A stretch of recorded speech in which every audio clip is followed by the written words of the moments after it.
Меня не видят люди, и немногие слышат. Я просто ветер, срывающий мертвые листья с уставших деревьев.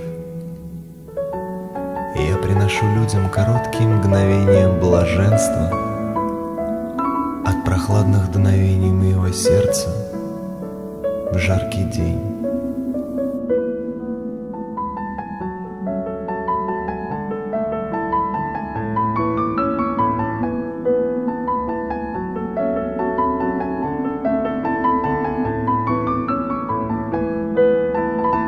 Я прошу высшие силы дать мне терпение, ибо мое одиночество приносит только боль.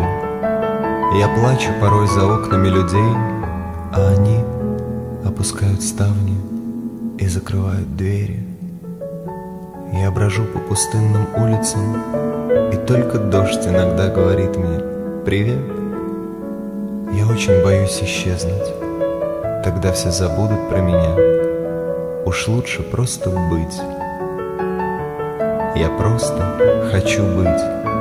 И я прошу тебя, человек, не гони меня прочь. Не закрывайся, а встреть меня в поле, как раньше. Разведи руки в стороны, чтобы я мог обнять твое тело и согреться твоим дыханием. И когда ты услышишь мой тихий шорох, это будет значить, что я говорю тебе спасибо.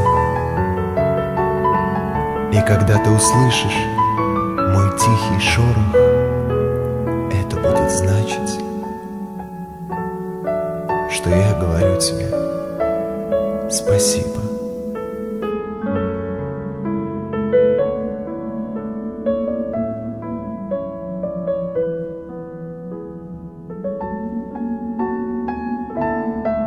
Когда ты услышишь мой тихий шорох, это будет значить, что я говорю тебе спасибо.